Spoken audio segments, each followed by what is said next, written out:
Ukraine, General, the Ukrainians in the past week, they've blown up 3 massive ammunition centres in Russia with drones, destroying about 3 months' supply of missiles and rockets that Russia was firing into Ukraine. But Russia, meanwhile, is advancing in Ukraine's west, and Ukraine's President Zelensky gave a speech to the UN yesterday pleading for more help.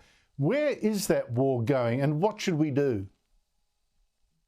What we've seen is Ukraine has occupied about 500 square miles of territory in the Kursk province of Russia. The Russians have advanced in the Donbass region, particularly in the west and in Donetsk, but they haven't been able to achieve their tactical objectives, and the casualties are staggering upon Russia, so much so that Putin, to be able to continue, and this isn't talked about very much, will likely have to do another partial mobilization. He really doesn't want to do it because he knows this war, which he advertised to his people was only going to last a few weeks, is going into its 3rd year. And the reality is he'll start to get pushback from his own population, something he doesn't want. I spoke to Zelensky and his foreign minister one-on-one Sunday night, and I strongly urged them to make a very strong case with President Biden on removing the restrictions of the use of U.S. weapons, the long-range missiles. They have a map that we provided to them that shows something that is completely different from what the Biden administration is telling them. And they are saying to them, look, the Russians have pulled their forces away. There's no reason to use those weapons inside of Russia because there's nothing to target. Of course, Ukrainians know there's plenty to target.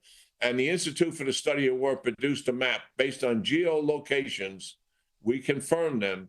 245 Russian force concentrations and bases in that area ranged by ATACMS, to include 16 air bases, which are providing the glide bombs that are so devastating Kyiv and also destroying their energy infrastructure, something that President Zelensky is very, very concerned about with winter coming. He's got to make a firm request, and I think he will, and hopefully President Biden will listen to him.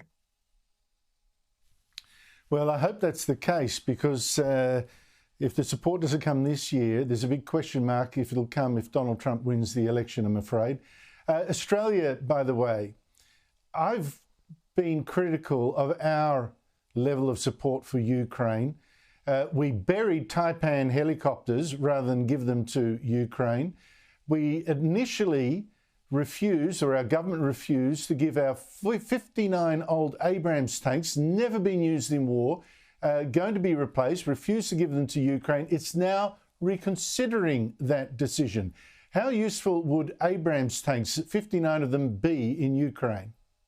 That is exactly the kind of equipment that they're getting from Europeans, is equipment that is aged out but still very usable.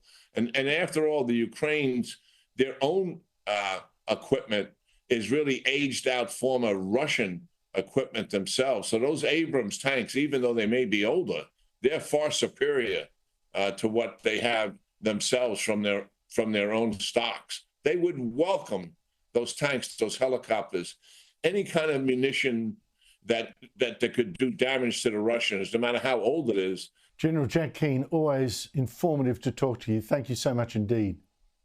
Yeah, great talking to you, Andrew, as always.